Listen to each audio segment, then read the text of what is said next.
অন্ধবিশ্বাসের পরিণাম। এক গভীর জঙ্গলে এক রাজা বাস করতেন।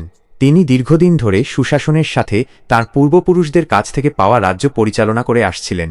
সময়ের সাথে সাথে রাজা তাঁর কর্মচারীদের ওপর এতটাই গভীর আস্থা ও ভরসা করতে শুরু করেন যে ধীরে ধীরে রাজ্যের প্রায় সব গুরুত্বপূর্ণ দায়িত্ব তাঁদের হাতেই তুলে দেন।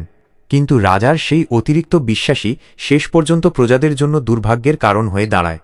সুযোগ পেয়ে কিছু অসাধু কর্মচারী নিজেদের স্বার্থসিদ্ধির জন্য সাধারণ প্রজাদের ওপর অত্যাচার শুরু করে।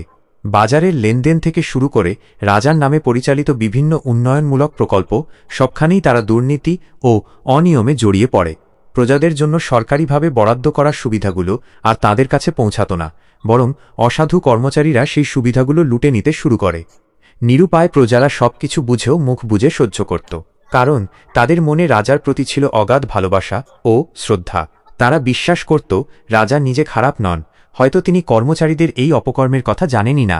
সেই ভালোবাসার টানেই তারা দীর্ঘদিন নীরবে কষ্ট সহ্য করে যায়। কিন্তু একসময় পরিস্থিতি এতটাই ভয়াবহ পর্যায়ে পৌঁছায় যে প্রজাদের পক্ষে আর চুপ থাকা সম্ভব হয় না। সুন্দর জঙ্গলটি যেন ধ্বংসের পথে এগিয়ে যাচ্ছিল। তখন বাধ্য হয়ে প্রজারা নতুন একজন রাজাকে বেছে নেয়, যাতে তারা তাদের ন্যায্য অধিকার ও সুশাসন ফিরে পায়। তবে আশ্চর্যের বিষয় হল, নতুন রাজা আসার পরও পুরনো রাজার প্রতি প্রজাদের ভালোবাসা বা মমতা একটুও কমেনি। তারা আজও মনে করে পুরনো রাজা মানুষ হিসেবে ভালো ছিলেন, কিন্তু তার ভুল ছিল কর্মচারীদের ওপর তার অন্ধবিশ্বাসে। অন্যদিকে সেই পুরনো রাজা আজও তার কর্মচারীদের ওপর একই রকম অটুট বিশ্বাস রেখে চলেছেন। কিন্তু বাস্তব সত্য হল, রাজার সেই বিশ্বাসকে পুঁজি করেই অসাধু কর্মচারীরা আজও প্রজাদের শোষণ ও লুটপাটের চেষ্টা চালিয়ে যাচ্ছে।